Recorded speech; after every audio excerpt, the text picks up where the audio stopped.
ਸਤਿ ਸ਼੍ਰੀ ਅਕਾਲ। Ajit web TV ਦੇਖ ਰਹੀ ਸਾਰੀ ਦਰਸ਼ਕਾਂ ਦਾ ਮੈਂ ਤਰਨਜੀਤ ਕੌਰ ਅਜੀਤ ਖਬਰਾਂ ਦੇ ਇਸ ਬੁਲੇਟਿਨ ਵਿੱਚ ਨਿੱਘਾ ਸਵਾਗਤ ਕਰਦੀ ਹਾਂ। ਆਓ ਸਭ ਤੋਂ ਪਹਿਲਾਂ ਨਜ਼ਰ ਮਾਰਦੇ ਹਾਂ ਅੱਜ ਦੀਆਂ ਚੋਣਵੀਆਂ ਖਬਰਾਂ ਤੇ। ਸੁਪਰੀਮ ਕੋਰਟ ਨੇ ਨਵੇਂ ਖੇਤੀ ਕਾਨੂੰਨਾਂ ਦੇ ਅਮਲ ਤੇ ਲਗਾਈ ਰੋਕ। ਸੁਪਰੀਮ ਕੋਰਟ ਵੱਲੋਂ ਬਣਾਈ ਕਿਸੇ ਵੀ ਕਮੇਟੀ ਨੂੰ ਸਵੀਕਾਰ ਨਹੀਂ ਕਰਾਂਗੇ, ਕਿਹਾ ਕਿਸਾਨ ਆਗੂਆਂ ਨੇ। ਕੋਵਿਸ਼ੀਲਡ ਟੀਕਿਆਂ ਦੀ ਪਹਿਲੀ ਖੇਪ ਪੁਣੇ ਤੋਂ ਚੰਡੀਗੜ੍ਹ ਸਮੇਤ ਹੋਰਾਂ ਸ਼ਹਿਰਾਂ ਵਿੱਚ ਪਹੁੰਚੀ। ਬੁੱਢੇ ਨਾਲੇ ਦੇ ਪ੍ਰੋਜੈਕਟ ਦਾ ਮਨਪ੍ਰੀਤ ਸਿੰਘ ਬਾਦਲ ਨੇ ਰੱਖਿਆ ਨੀਂਹ ਪੱਥਰ ਤੇ ਧਰਮਸੋਤ ਨੇ ਖੇਤੀ ਕਾਨੂੰਨਾਂ ਬਾਰੇ ਸੁਪਰੀਮ ਕੋਰਟ ਦੇ ਫੈਸਲੇ ਦਾ ਕੀਤਾ ਸਵਾਗਤ। ਤੇ ਹੁਣ ਇਹਨਾਂ ਖਬਰਾਂ ਦਾ ਵਿਸਥਾਰ ਤੇ ਕੁਝ ਹੋਰ ਖਬਰਾਂ। ਖੇਤੀ ਕਾਨੂੰਨਾਂ ਦੇ ਮਾਮਲੇ ਤੇ ਕਿਸਾਨਾਂ ਦੇ ਵਿਰੋਧ ਕਾਰਨ ਪੈਦਾ ਹੋਏ ਹਾਲਾਤ ਬਾਰੇ ਸੁਪਰੀਮ ਕੋਰਟ ਵਿੱਚ ਅੱਜ ਸੁਣਵਾਈ ਹੋਈ, ਜਿਸ ਦੌਰਾਨ ਅਦਾਲਤ ਨੇ ਖੇਤੀ ਕਾਨੂੰਨਾਂ ਤੇ ਅਗਲੇ ਹੁਕਮਾਂ ਤੱਕ ਰੋਕ ਲਗਾ ਦਿੱਤੀ ਹੈ। ਇਸ ਦੇ ਨਾਲ ਹੀ ਕੋਰਟ ਵੱਲੋਂ ਕਮੇਟੀ ਬਣਾ ਦਿੱਤੀ ਗਈ ਹੈ ਜੋ ਕਿਸਾਨਾਂ ਤੇ ਸਰਕਾਰ ਦੇ ਪੱਖ ਨੂੰ ਜਾਣੇਗੀ ਤੇ ਆਪਣੀ ਰਿਪੋਰਟ ਸੁਪਰੀਮ ਕੋਰਟ ਨੂੰ ਸੌਂਪੇਗੀ। ਇਸ ਕਮੇਟੀ ਵਿੱਚ ਭੁਪਿੰਦਰ ਸਿੰਘ ਮਾਨ, ਪ੍ਰਮੋਦ ਜੋਸ਼ੀ, ਅਸ਼ੋਕ ਗੁਲਾਟੀ ਤੇ ਅਨਿਲ ਧਰਮਤ ਸ਼ਾਮਲ ਹਨ। ਸੁਪਰੀਮ ਕੋਰਟ ਨੇ ਸਾਫ਼ ਕਿਹਾ ਕਿ ਕਿਸਾਨਾਂ ਨੂੰ ਕਮੇਟੀ ਕੋਲ ਆਉਣਾ ਹੀ ਹੋਵੇਗਾ। ਇਸ ਤੋਂ ਪਹਿਲਾਂ ਅਦਾਲਤ ਨੇ ਕਿਹਾ ਸੀ ਕਿ ਸਮੱਸਿਆ ਦੇ ਹੱਲ ਲਈ ਉਸ ਕੋਲ ਕਾਨੂੰਨ ਨੂੰ ਮੁਲਤਵੀ ਕਰਨ ਦਾ ਅਧਿਕਾਰ ਹੈ। Chief justice S A. Bobde, justice A S. Bopanna ਤੇ ਜਸਟਿਸ ਵੀ ਰਾਮ ਸੁਬਰਾਮਨੀਅਮ ਦੇ ਬੈਂਚ ਵੱਲੋਂ ਇਹ 4 ਮੈਂਬਰੀ ਕਮੇਟੀ ਬਣਾਈ ਗਈ ਹੈ। ਭੁਪਿੰਦਰ ਮਾਨ ਭਾਰਤ ਕਿਸਾਨ ਯੂਨੀਅਨ ਦੇ ਨੇਤਾ ਹਨ। ਪ੍ਰਮੋਦ ਜੋਸ਼ੀ ਅੰਤਰਰਾਸ਼ਟਰੀ ਖੁਰਾਕ ਨੀਤੀ ਤੇ ਖੋਜ ਸੰਸਥਾ ਦੇ ਮੁਖੀ ਰਹੇ ਹਨ। ਅਸ਼ੋਕ ਗੁਲਾਟੀ ਇੱਕ ਖੇਤੀਬਾੜੀ ਵਿਗਿਆਨੀ ਹਨ, ਜਦਕਿ ਅਨਿਲ ਮਹਾਰਾਸ਼ਟਰ ਦੇ ਸ਼ਿਵਕੇਰੀ ਸੰਗਠਨ ਨਾਲ ਜੁੜੇ ਹੋਏ ਹਨ। ਅਦਾਲਤ ਨੇ ਕਿਹਾ ਕਿ ਇਹ ਕਮੇਟੀ ਮਾਮਲੇ ਦੀ ਵਿਚੋਲਗੀ ਨਹੀਂ ਬਲਕਿ ਕੋਈ ਹੱਲ ਲੱਭਣ ਦੀ ਕੋਸ਼ਿਸ਼ करेगी। आज कल भी मैराथन सुनवाई हुई, आप भी थे, आपने देखा है किसानों के जो हमने पिटीशन लगाई हैं। भारतीय किसान यूनियन, लोक शक्ति, BKU, भानु प्रताप जो हरियाणा की है संगठन, उत्तर प्रदेश के संगठन, इनकी तरफ से पिटीशन लगाई थी। उस पर 2 दिन लगातार मैराथन सुनवाई हुई और उसमें साफ तौर पर ये सिद्ध हो गया है कि ये कानून अनकॉन्स्टिट्यूशनल और आर्बिट्रेटरी है। जब ऐसा कानून है तभी सुप्रीम कोर्ट ने तमाम दलीलों को, अटॉर्नी जनरल को, भारत सरकार को सुनते रहने के बाद रोक लगाई है। अब रोक लगा दी है तो आधी जीत तो किसानों की हो गई, ये विक्ट्री आधी हो गई है। अब इसको पूरी करना है। इसके लिए आंदोलन रोकने को नहीं कहा, आंदोलन स्थगित करने को नहीं कहा है। अब सरकार को आईना दिखा दिया गया है सुप्रीम कोर्ट ने कि कानून में गलती है, तो अब गलत है तो सरकार को कानून वापस लेना है। वापस लेने के लिए आंदोलन कर रहे हैं, आधी जीत हो गई। अब कोई सरकार ये नहीं कह सकती है किसने कहा हमारा कानून गलत है, हाँ सुप्रीम कोर्ट ने कहा हमारा कानून, तुम्हारा कानून गलत है, ये बात सिद्ध हो गई है। ਸੁਪਰੀਮ ਕੋਰਟ ਵੱਲੋਂ ਕਮੇਟੀ ਬਣਾਉਣ ਤੋਂ ਬਾਅਦ ਕਿਸਾਨ ਨੇਤਾਵਾਂ ਨੇ ਆਪਸ ਵਿੱਚ ਮੀਟਿੰਗ ਕੀਤੀ। ਇਸ ਮੀਟਿੰਗ ਵਿੱਚ ਕਿਸਾਨ ਜਥੇਬੰਦੀਆਂ ਵੱਲੋਂ ਆਪਣੀ ਅਗਲੀ ਰਣਨੀਤੀ ਉਲੀਕੀ ਗਈ। ਇਸ ਤੋਂ ਬਾਅਦ ਕਿਸਾਨ ਆਗੂਆਂ ਵੱਲੋਂ ਪ੍ਰੈਸ ਕਾਨਫਰੰਸ ਕੀਤੀ ਗਈ। ਕਿਸਾਨ ਆਗੂ ਬਲਬੀਰ ਸਿੰਘ ਰਾਜੇਵਾਲ ਨੇ ਕਿਹਾ, ਅਸੀਂ ਕੱਲ੍ਹ ਹੀ ਕਿਹਾ ਸੀ ਕਿ ਅਸੀਂ ਅਜਿਹੀ ਕਿਸੇ ਵੀ ਕਮੇਟੀ ਸਾਹਮਣੇ ਪੇਸ਼ ਨਹੀਂ ਹੋਵਾਂਗੇ। ਸਾਡਾ ਅੰਦੋਲਨ ਆਮ ਵਾਂਗ ਅੱਗੇ ਵਧੇਗਾ। ਇਨਕਲਾਬੀ ਕਿਸਾਨ ਯੂਨੀਅਨ ਦੇ ਪ੍ਰਧਾਨ ਦਰਸ਼ਨਪਾਲ ਨੇ ਕਿਹਾ, ਅਸੀਂ ਬੀਤੀ ਰਾਤ ਇੱਕ ਪ੍ਰੈਸ ਨੋਟ ਜਾਰੀ ਕਰਦਿਆਂ ਕਿਹਾ ਕਿ ਅਸੀਂ ਸੁਪਰੀਮ ਕੋਰਟ ਵੱਲੋਂ ਸਾਲਸੀ ਲਈ ਬਣਾਈ ਗਈ ਕਿਸੇ ਵੀ ਕਮੇਟੀ ਨੂੰ ਸਵੀਕਾਰ ਨਹੀਂ ਕਰਾਂਗੇ।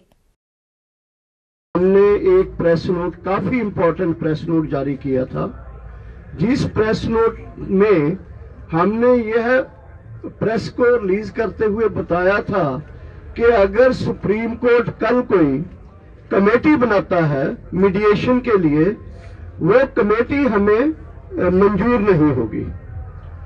तो ये हमने एक बहुत preventive and precautionary press note दिया था, क्योंकि परसों चर्चा हुई थी, कल सुप्रीम कोर्ट में ऐसी चर्चा हो रही थी कि कमेटी बनने जा रही है और हमें ये पूरा विश्वास था अपनी चीज के ऊपर कि सुप्रीम कोर्ट के जरिए गवर्नमेंट अपने कंधे से बोझ को हटाकर सुप्रीम कोर्ट के जरिए एक कमेटी बनाने जा रही है, जिसको हमने आपत्ति की, विरोध किया। और आज प्रेस में आपने प्लीज, जिसको प्रेस में हमने विरोध किया, आज सुप्रीम कोर्ट में चर्चा हुई है। हालांकि फाइनल डिसीजन अभी तक लिखते नहीं आया है, लेकिन फिर भी मोटी मोटी चीजें जो आपके साथ हम शेयर करेंगे।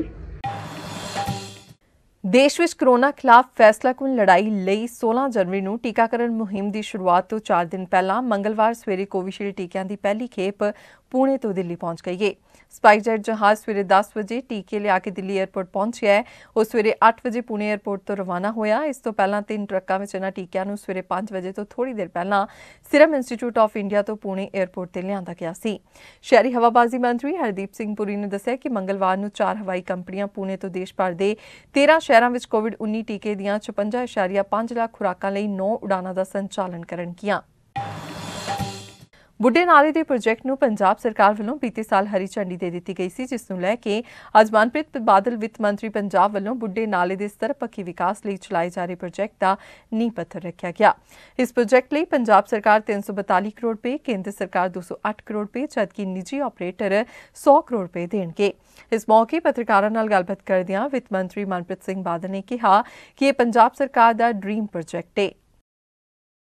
ਦਾ ਲਟਕਦਾ ਆ ਰਿਹਾ ਸੀਗਾ ਉਹ ਸੀ ਲੁਧਿਆਣੇ ਦੇ ਬੁੱਢੇ ਨਾਲੇ ਦਾ ਪ੍ਰੋਜੈਕਟ, ਔਰ ਅੱਜ ਤੱਕ ਜੋ ਵੀ ਕੋਸ਼ਿਸ਼ ਜਾਂ ਕਾਵਿਸ਼ ਹੋਈ ਉਹ ਸਮਝ ਲਓ ਜਿਹਨੂੰ ਅੰਗਰੇਜ਼ੀ 'ਚ ਕਹਿੰਦੇ ਆ ਹਾਫ ਹਾਰਟਡ, ਅੱਧੇ ਮਨ ਨਾਲ ਹੋਈ।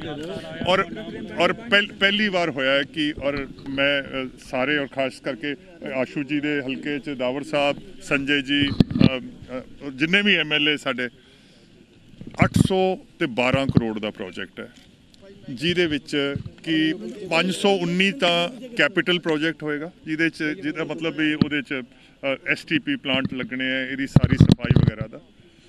ਬਟ ਜਿਹੜੀ ਸੋਚਣ ਵਾਲੀ ਗੱਲ ਹੈ ਔਰ ਜਿਹੜੀ ਨੁਮਾਇਆ ਗੱਲ ਹੈ ਕਿ ਇਹ ਬੁੱਢਾ ਨਾਲੇ ਦੇ ਜਿਹੜੇ ਪ੍ਰੋਜੈਕਟ ਹੈ ਇਹਦੀ ਜਿਹੜੀ ਮੇਨਟੇਨੈਂਸ ਤੇ ਇਹਦੀ ਰਨਿੰਗ ਕਾਸਟ ਹੈ ਇਹ ਸਾਲ ਦੀ 32 ਕਰੋੜ ਬਣਿਆ ਕਰੇਗੀ, ਔਰ ਸਰਕਾਰ ਨੇ 10 ਸਾਲਾਂ ਦੀ ਜਿਹੜੀ ਰਨਿੰਗ ਕਾਸਟ ਹੈ 320 ਕਰੋੜ ਅੱਡ ਬੈਂਕ ਖਾਤੇ 'ਚ ਰੱਖਤਾ ਤਾਂ ਕਿ 10 ਸਾਲ ਜਿਹੜੀ ਇਹਨੂੰ ਕੋਈ ਪ੍ਰੋਬਲਮ ਨਾ ਆਵੇ। ਇਹ ਨਾ ਹੋਵੇ ਇਹ ਪ੍ਰੋਜੈਕਟ ਬਣ ਜਾਏ ਤੇ ਫਿਰ ਬੱਸ ਤਾਂ ਲੈ ਲਈ ਪਰ ਉਹਦੇ ਜਿਹੜੇ ਡੀਜ਼ਲ ਹੀ ਨਾ ਪਾਉਂਗੇ। ਸੋ ਸਭ ਤੋਂ ਵੱਡੀ ਗੱਲ ਇਹ। ਦੂਸਰੀ ਗੱਲ ਜਿਹੜੀ ਇਹਨਾਂ ਨੇ ਬੜੀ ਵਧੀਆ ਕੀਤੀ ਹੈ ਕਿ ਅੱਜ ਤੋਂ ਬਾਅਦ ਜਿਹੜੀ ਕੋਈ ਹੋਰ ਇੰਡਸਟਰੀ ਲੱਗਦੀ ਹੈ ਜਾਂ ਕੋਈ ਹੋਰ ਜਿਹੜਾ ਸੂਏਜ ਜਾਂ ਕਿਤੋਂ ਵੀ ਸਟਾਰਮ ਵਾਟਰ ਇਹਦੇ 'ਚ ਆਏਗਾ ਉਹਦੇ ਵਾਸਤੇ ਵੀ 22 ਕਰੋੜ ਦਾ ਪ੍ਰੋਵੀਜ਼ਨ ਪਹਿਲਾਂ ਹੀ ਕੀਤਾ ਹੋਇਆ ਕਿ ਆਇੰਦਾ ਜਿਹੜਾ ਹੈ ਇਹ ਜਿਹੜਾ ਨਾਲਾ ਹੈ ਇਹਦੇ 'ਚ ਗੰਦਾ ਪਾਣੀ ਜੇ ਅਸੀਂ ਪਾਉਣਾ ਹੈ ਜਾਂ ਇਹਨੂੰ ਕਿਵੇਂ ਡਾਇਵਰਟ ਕਰਨਾ। ਸੋ ਮੈਨੂੰ ਲੱਗਦਾ ਹੈ ਕਿ ਇਹਦੇ ਨਾਲ ਕੱਲਾ ਲੁਧਿਆਣੇ ਦਾ ਨਹੀਂ, ਪੰਜਾਬ ਦੇ ਸਾਰਾ ਜਿਹੜਾ ਆਬੋ ਹਵਾ ਹੈ, ਕਿਉਂਕਿ ਇਹ ਪਾਣੀ ਅੱਗੇ ਜਿਹੜਾ ਸਾਡੀਆਂ ਨਹਿਰਾਂ 'ਚ ਪੈਂਦਾ ਹੈ ਔਰ ਨਹਿਰਾਂ ਦਾ ਪਾਣੀ ਅਸੀਂ ਕਿਉਂਕਿ ਸਾਡੇ ਦਾ ਅੰਡਰਗਰਾਊਂਡ ਵਾਟਰ ਹੈ ਨਹੀਂ, ਇਸ ਤਾਂ ਨਹਿਰਾਂ ਦਾ ਪਾਣੀ ਪੀਂਦੇ ਹਾਂ। ਸੋ ਇਹਦੇ ਨਾਲ ਜਿਹੜਾ ਬੜੇ ਲੰਬੇ ਸਮੇਂ ਦਾ ਕੰਮ ਜਿਹੜਾ ਹੈ ਇਹ ਠੀਕ ਹੋ ਜਾਏਗਾ, ਔਰ ਮੈਨੂੰ ਇਸ ਗੱਲ ਦੀ ਖੁਸ਼ੀ ਹੈ। ਔਰ ਮੈਨੂੰ ਖੁਸ਼ੀ ਹੈ ਇਸ ਗੱਲ ਦੀ ਕਿ ਇਹ ਪੁੰਨ ਜਿਹੜਾ ਹੈ ਇਹ ਕਾਂਗਰਸ ਪਾਰਟੀ ਦੀ ਸਰਕਾਰ ਦੇ ਹੱਥੋਂ ਲਿਖਿਆ ਸੀ, ਸਾਡੇ ਹੱਥੋਂ ਪੁੰਨ ਹੋ ਗਿਆ। ਕੇਂਦਰ ਸਰਕਾਰ ਵੱਲੋਂ ਪਾਸ ਕੀਤੇ ਗਏ ਤਿੰਨੋਂ ਖੇਤੀ ਕਾਨੂੰਨਾਂ ਤੇ ਸੁਪਰੀਮ ਕੋਰਟ ਨੇ ਅਗਲੇ ਹੁਕਮਾਂ ਤੱਕ ਰੋਕ ਲਗਾ ਦਿੱਤੀ ਹੈ, ਜਿਸ ਉੱਤੇ ਕੈਬਨਿਟ ਮੰਤਰੀ ਸਾਧੂ ਸਿੰਘ ਧਰਮਸੋਤ ਨੇ ਆਪਣਾ ਪ੍ਰਤੀਕਰਮ ਦਿੰਦੇ ਹੋਏ ਕਿਹਾ ਕਿ ਮਾਣਯੋਗ ਸੁਪਰੀਮ ਕੋਰਟ ਵੱਲੋਂ ਜੋ ਕਾਨੂੰਨਾਂ ਨੂੰ ਨਕਾਰਿਆ ਹੈ ਅਸੀਂ ਉਸ ਦਾ ਸਵਾਗਤ ਕਰਦੇ ਹਾਂ ਅਤੇ ਇਹ ਕਾਨੂੰਨ ਹਮੇਸ਼ਾ ਲਈ ਰੱਦ ਹੋਣੇ ਚਾਹੀਦੇ ਹਨ। ਕੈਬਨਿਟ ਮੰਤਰੀ ਸਾਧੂ ਸਿੰਘ ਧਰਮਸੋਤ ਨੇ ਸੁਰਜੀਤ ਕੁਮਾਰ ਜਿਆਣੀ ਅਤੇ ਹਰਜੀਤ ਗਰੇਵਾਲ ਉੱਤੇ ਨਿਸ਼ਾਨਾ ਸਾਧਦੇ ਹੋਏ ਕਿਹਾ ਕਿ ਇਹ ਦੋਵੇਂ ਲੀਡਰ ਪੰਜਾਬ ਦੇ ਕਿਸਾਨਾਂ ਦੇ ਗੱਦਾਰ ਹਨ, ਇਹਨਾਂ ਨੂੰ ਪੰਜਾਬ ਦੇ ਕਿਸਾਨਾਂ ਦੇ ਨਾਲ ਖੜਨਾ ਚਾਹੀਦਾ ਸੀ। ਜਿਆਣੀ ਅਤੇ ਗਰੇਵਾਲ ਦੋਵੇਂ ਹੀ ਅਤੇ ਸਿਆਸਤ ਦੇ ਨਾਲ ਖੜੇ ਹਨ। ਪੰਜਾਬ ਸਰਕਾਰ ਵੱਲੋਂ ਵੈਟ ਦੇ ਬਕਾਇਆ ਸੰਬੰਧੀ ਪੰਜਾਬ ਯਕਮੁਸ਼ਤ ਨਿਪਟਾਰਾ ਸਕੀਮ ਉੱਤੇ ਧਰਮਸੋਤ ਨੇ ਬੋਲਦਿਆਂ ਕਿਹਾ ਕਿ ਅਸੀਂ ਪੰਜਾਬ ਦੇ ਵਪਾਰੀਆਂ ਦੇ ਨਾਲ ਖੜੇ ਹਾਂ, ਜੋ ਉਹਨਾਂ ਦਾ ਹੱਕ ਬਣਦਾ ਸੀ ਸਰਕਾਰ ਨੇ ਦਿੱਤਾ ਹੈ। ਸੁਪਰੀਮ ਕੋਰਟ ਸਨਮਾਨਯੋਗ ਹੈ ਔਰ ਮੈਂ ਸਮਝਦਾ ਕਿ ਸੁਪਰੀਮ ਕੋਰਟ ਦਾ ਵਧੀਆ ਉਹਨਾਂ ਨੇ ਇੱਕ ਗੱਲ ਨਾਲ ਉਹ ਜਿਹੜੇ ਕਾਲੇ ਕਾਨੂੰਨ ਸੀ ਉਹਨਾਂ ਨੂੰ ਨਕਾਰਿਆ। ਸੁਪਰੀਮ ਕੋਰਟ ਨੇ ਨਕਾਰਿਆ ਵੀ ਗਲਤ ਨੇ ਤਾਂ ਹੀ ਪਾਬੰਦੀ ਲਾਈ ਹੈ ਨਾ, ਔਰ ਇਸ ਗੱਲ ਦੀ ਮੈਂ ਸ਼ਲਾਘਾ ਕਰਦਾ ਔਰ ਇਹਨੂੰ ਹਮੇਸ਼ਾ ਲਈ ਬੰਦ ਕਰ ਦੇਣਾ। ਤੁਹਾਨੂੰ ਲੱਗਦਾ ਕਿਸਾਨਾਂ ਨੂੰ ਮੰਨਣਾ ਚਾਹੀਦਾ ਇਸ ਫੈਸਲੇ ਨੂੰ? ਹਮੇਸ਼ਾ ਲਈ ਬੰਦ ਹੋਣਾ ਚਾਹੀਦਾ ਹੈ, ਹਮੇਸ਼ਾ ਲਈ ਇਹ ਰੱਦ ਹੋਣੇ ਚਾਹੀਦੇ, ਬੰਦ ਹੋਣੇ ਚਾਹੀਦੇ। ਔਰ ਕਿਸਾਨ ਤਾਂ ਮੰਨੇ ਬਣਾਏ ਨਹੀਂ ਵਿਚਾਰੇ, ਉਹ ਤਾਂ ਪਹਿਲਾਂ ਹੀ ਕਹਿੰਦੇ ਨੇ ਵੀ ਇਹਨਾਂ ਨੂੰ ਬੰਦ ਕਰ ਦਿਓ, ਉਹ ਕਾਲੇ ਕਾਨੂੰਨ ਰੱਦ ਕਰ ਦਿਓ, ਤਾਂ ਮੰਨੇ ਹੋਏ ਨੇ। ਉਹਨਾਂ ਦਾ ਕਿਹੜਾ ਸ਼ੌਕ ਆ ਉੱਥੇ ਜਿਹੜਾ ਬੈਠੇ ਨੇ ਜਾ ਕੇ। ਸੂਬੇ ਦੇ ਜਿਹੜੇ ਮੁੱਖ ਮੰਤਰੀ ਹਰਿਆਣੇ ਦੇ ਆ ਉਹ ਕਹਿੰਦੇ ਵੀ ਕਾਂਗਰਸ ਤੂਲ ਦਿੰਦੀ ਹੈ, ਇਸ ਕਰਕੇ ਕਿਸਾਨ ਭੜਕਦੇ। ਕਾਂਗਰਸ ਮਦਦ ਪਹਿਲਾਂ ਵੀ ਕਰਦੀ ਸੀ, ਹੁਣ ਵੀ ਕਰਦੀ ਹੈ ਤੇ ਫਿਰ ਵੀ ਕਰੇਗੀ। ਜੇ ਜਿਆਣੀ ਤੇ ਗਰੇਵਾਲ ਨੂੰ ਤੁਸੀਂ ਕੀ ਜਵਾਬ ਦੇਣਾ? ਉਹ ਸਾਰਿਆਂ ਨਾਲੋਂ ਜ਼ਿਆਦਾ ਉਹ ਪੰਜਾਬ ਦੇ ਕਿਸਾਨਾਂ ਦੇ ਗਦਾਰ ਨੇ। ਸਬ ਡਿਵੀਜ਼ਨ ਤਲਵੰਡੀ ਸਾਬੋ ਦੇ ਪਿੰਡ ਰਾਈਆ ਦੇ ਇੱਕ ਘਰ ਵਿੱਚ ਮੁੰਡੇ ਦੀ ਮਨਾਈ ਜਾ ਰਹੀ ਲੋਹੜੀ ਮੌਕੇ ਉਸ ਸਮੇਂ ਖੁਸ਼ੀਆਂ ਗਮ ਵਿੱਚ ਬਦਲ ਗਈਆਂ ਜਦ ਰਿਸ਼ਤੇਦਾਰੀ ਵਿੱਚੋਂ ਆਏ ਇੱਕ ਨੌਜਵਾਨ ਦੀ ਗੋਲੀ ਲੱਗਣ ਕਾਰਨ ਮੌਤ ਹੋ ਗਈ। ਜਾਣਕਾਰੀ ਅਨੁਸਾਰ 23 ਸਾਲਾ ਹਰਜੀਤ ਸਿੰਘ ਆਪਣੇ ਚਾਚੇ ਗੁਰਸੇਵਕ ਸਿੰਘ ਵਾਸੀ ਪੱਕਾ ਸ਼ਹੀਦਾਂ ਹਰਿਆਣਾ ਨਾਲ ਪਿੰਡ ਰਾਈਆ ਵਿਖੇ ਮੁੰਡੇ ਦੀ ਪਹਿਲੀ ਲੋਹੜੀ ਦੇ ਸਮਾਗਮ ਵਿੱਚ ਆਇਆ ਸੀ। ਬੀਤੀ ਰਾਤ ਸਮਾਗਮ ਚੱਲ ਰਿਹਾ ਸੀ ਤਾਂ ਗੁਰਸੇਵਕ ਸਿੰਘ ਦੇ ਮਾਮੇ ਸੁਰਜੀਤ ਸਿੰਘ ਦੇ ਨਾਲ ਲੱਗਦੇ ਘਰ ਵਿੱਚ ਹਰਜੀਤ ਸਿੰਘ ਤੇ ਮਾਮਾ ਸੁਰਜੀਤ ਸਿੰਘ ਬਾਹਰ ਚਲੇ ਗਏ। ਗੁਰਸੇਵਕ ਸਿੰਘ ਅਨੁਸਾਰ ਸੁਰਜੀਤ ਸਿੰਘ ਨੇ ਇਸ ਦੌਰਾਨ ਆਪਣਾ 22 ਬੋਰ ਰਿਵਾਲਵਰ ਹਰਜੀਤ ਸਿੰਘ ਨੂੰ ਫੜਾ ਦਿੱਤਾ। ਇਸ ਸਮੇਂ ਜਦ ਹਰਜੀਤ ਸਿੰਘ ਰਿਵਾਲਵਰ ਨੂੰ ਚੈੱਕ ਕਰਨ ਲੱਗਾ ਤਾਂ ਅਚਾਨਕ ਉਸ ਵਿੱਚ ਗੋਲੀ ਚੱਲ ਗਈ ਜੋ ਹਰਜੀਤ ਸਿੰਘ ਦੀ ਛਾਤੀ ਵਿੱਚ ਲੱਗੀ। ਗੁਰਸੇਵਕ ਸਿੰਘ ਨੇ ਦੱਸਿਆ ਕਿ ਫਾਇਰ ਦੀ ਆਵਾਜ਼ ਸੁਣ ਕੇ ਜਦ ਉਹ ਤੇ ਹੋਰ ਰਿਸ਼ਤੇਦਾਰ ਸੁਖਦੇਵ ਸਿੰਘ ਦੇ ਘਰੋਂ ਭੱਜ ਕੇ ਸੁਰਜੀਤ ਸਿੰਘ ਦੇ ਘਰ ਆਏ ਤਾਂ ਉਸ ਦਾ ਭਤੀਜਾ ਹਰਜੀਤ ਸਿੰਘ ਥੱਲੇ ਡਿੱਗਾ ਪਿਆ ਸੀ ਤੇ ਸੁਰਜੀਤ ਸਿੰਘ ਕੋਲ ਖੜਾ ਸੀ। ਹਰਜੀਤ ਸਿੰਘ ਨੂੰ ਤੁਰੰਤ ਬਠਿੰਡਾ ਦੇ ਇੱਕ ਨਿੱਜੀ ਹਸਪਤਾਲ ਵਿੱਚ ਲਿਜਾਇਆ ਗਿਆ ਜਿੱਥੇ ਉਸ ਦੀ ਮੌਤ ਹੋ ਗਈ। ਪੁਲਿਸ ਮਾਮਲੇ ਦੀ ਜਾਂਚ ਕਰ ਰਹੀ ਹੈ। ਰਾਤ ਸਾਨੂੰ ਕੰਟਰੋਲ ਰੂਮ ਤੱਕ ਕਾਲ ਮਸੂਲ ਹੋਈ ਸੀ ਵੀ ਇੱਕ ਜਿਹੜੀ ਡੈੱਡ ਬੋਡੀ ਜਿਹੜੀ ਹੈ ਦਿੱਲੀ ਹਾਰਟ ਇੰਸਟੀਚਿਊਟ ਦੇ ਵਿੱਚ ਮੁੰਡੇ ਦੀ ਡੈੱਡ ਬੋਡੀ ਆਈ ਹੈ। ਜਦੋਂ ਅਸੀਂ ਉੱਥੇ ਦੇਖਿਆ ਉਹਦੇ 'ਚ ਇੱਕ ਮੁੰਡਾ ਹਰਜੀਤ ਸਿੰਘ ਹੈਗਾ, ਰਹਿਣ ਵਾਲਾ ਪੱਕਾ ਸ਼ਹੀਦਾਂ ਦਾ। ਇਹ ਲੋਹੜੀ ਦੇ ਫੰਕਸ਼ਨ ਦੇ ਉੱਪਰ ਆਇਆ ਸੀਗਾ ਪਿੰਡ ਰਾਈਆ ਦੇ ਵਿੱਚ। ਇਹਦੀ ਹਾਰਟ ਦੇ ਵਿੱਚ ਫਾਇਰ ਲੱਗਣ ਵਾਲੇ ਦੀ ਡੈਥ ਹੋਈ ਹੈ। ਉਹਦੇ ਵਿੱਚ ਅਸੀਂ ਜੋ ਵੀ ਹੈਗੀ ਹੈ as per law FIR register ਕਰ ਰਹੇ। ਉਸ ਤੋਂ ਬਾਅਦ ਅਗਲੀ ਤਫਤੀਸ਼ ਜਿਹੜੀ ਹੈਗੀ ਅਮਲ 'ਚ ਲਿਆਂਦੀ ਜਾਊਗੀ। ਕੀ ਕਾਰਨ ਹੋਇਆ ਸਰ ਫਾਇਰ ਲੱਗਣ ਦਾ? ਉੱਥੇ ਲੋਹੜੀ ਦੇ ਫੰਕਸ਼ਨ ਦੇ ਵਿੱਚ ਫਾਇਰ ਕਰਦੇ ਸੀਗੇ, ਜਿਹਦੇ ਵਿੱਚ ਇੱਕ ਫਾਇਰ ਜਿਹੜਾ ਹੈਗਾ ਮੁੰਡੇ 'ਤੇ ਲੱਗਿਆ, ਜਿਹਦੇ ਨਾਲ ਉਹਦੀ ਡੈਥ ਹੋ ਗਈ। ਪੰਜਾਬ ਖੇਤੀਬਾੜੀ ਯੂਨੀਵਰਸਿਟੀ ਵਿੱਚ ਅੱਜ ਵਨ ਟਾਈਮ ਸੈਟਲਮੈਂਟ ਸਕੀਮ ਦੀ ਸ਼ੁਰੂਆਤ ਕੀਤੀ ਗਈ ਹੈ, ਜਿਸ ਵਿੱਚ ਜਿੰਨੇ ਵੀ ਸਨਅਤਕਾਰਾਂ ਦੇ ਵੈਟ ਟੈਕਸ ਬਕਾਇਆ ਨੇ ਉਸ ਵਿੱਚ ਸਨਅਤਕਾਰਾਂ ਨੂੰ ਵੱਡੀ ਛੋਟ ਦਿੱਤੀ ਜਾਵੇਗੀ।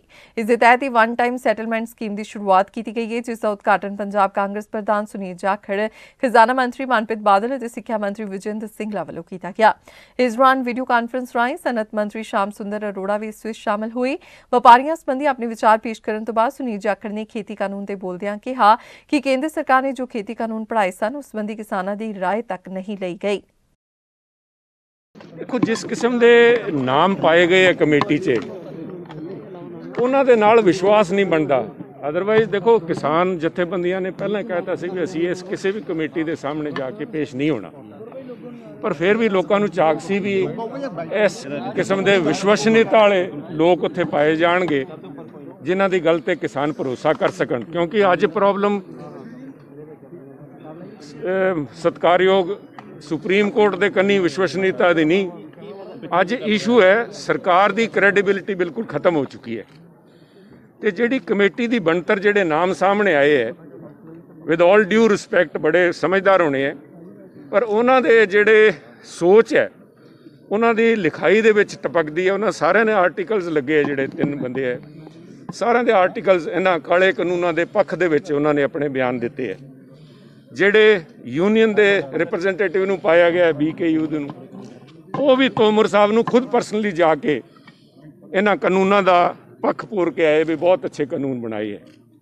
ਦੇਖੋ, ਅਗਰ ਅੰਦਰ ਜ਼ਮੀਰ ਹੋਏ, ਜਿਸ ਤਰ੍ਹਾਂ ਜੁਡੀਸ਼ਰੀ ਦੇ ਅੰਦਰ ਜਿੰਨਾ ਮੈਨੂੰ ਸਮਝ ਹੈ, ਜੁਡੀਸ਼ਰੀ ਦੇ ਅੰਦਰ ਕਿਸੇ ਜੱਜ ਸਾਹਿਬ ਕੋਲ ਕੋਈ ਕੇਸ ਲੱਗ ਜਾਂਦਾ ਜਿਹਦੇ ਵਿੱਚ ਉਹਨਾਂ ਦਾ ਪਰਸਨਲ ਬਾਇਸ ਹੋਵੇ, ਉਹ ਆਪਣੇ ਆਪ ਨੂੰ ਰਿਕਿਊਜ਼ ਕਰ ਲੈਂਦੇ ਵੀ ਮੈਂ ਇਸ ਕੇਸ ਨੂੰ ਨਹੀਂ ਸੁਣਦਾ ਕਿਉਂਕਿ ਮੇਰਾ ਇਹਦੇ ਨਾਲ ਸੰਬੰਧ ਹੈ। ਇਹਨਾਂ ਲੋਕਾਂ ਨੇ ਈਵਨ ਇਨਕਲੂਡਿੰਗ, ਮੈਂ ਇੱਕ ਨਾਮ ਲੈਣਾ ਚਾਹੂੰਗਾ, ਅਸ਼ੋਕ ਗੁਲਾਟੀ ਜੀ, ਬੜੇ ਵਰਲਡ ਬੈਂਕ 'ਚ ਵੀ ਉਹਨਾਂ ਨੇ ਕੰਮ ਕੀਤਾ, UN 'ਚ ਵੀ ਕੰਮ ਕੀਤਾ ਹੈ, ਬਟ ਇੱਕ ਨਹੀਂ, ਉਹਨਾਂ ਨੇ 10 ਲੇਖ ਲਿਖੇ ਹੋਣੇ ਪਿਛਲੇ 6 ਮਹੀਨਿਆਂ ਦੇ ਅੰਦਰ ਇਹਨੇ ਕਾਲੇ ਕਾਨੂੰਨਾਂ ਦੇ ਹੱਕ ਦੇ ਵਿੱਚ।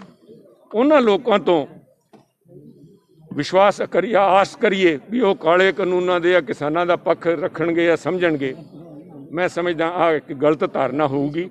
ਇਹਦੇ ਨਾਲੋਂ ਤਾਂ 2 ਬੰਦਿਆਂ ਦੀ ਕਮੇਟੀ ਬਣਾ ਦਿੰਦੇ, ਇੱਕ ਅਡਾਨੀ ਸਾਹਿਬ ਨੂੰ ਪਾ ਦਿੰਦੇ, ਇੱਕ ਅੰਬਾਨੀ ਸਾਹਿਬ ਨੂੰ ਪਾ ਦਿੰਦੇ, ਗੱਲ ਹੀ ਨਿਬੜ ਜਾਣੀ ਸੀ। I think this is a total farce. This is ਮੇਰਾ ਪਰਸਨਲ ਓਪੀਨੀਅਨ ਹੈ। ਦੇਖੋ, ਫੈਸਲਾ ਜਥੇਬੰਦੀਆਂ ਨੇ ਕਰਨਾ। ਮੇਰਾ ਮੰਨਣਾ ਹੈ ਆਹ ਇੱਕ ਟੋਟਲ ਕਿਸਾਨਾਂ ਦੇ ਨਾਲ ਕੋਝਾ ਮਜ਼ਾਕ ਕੀਤਾ ਗਿਆ।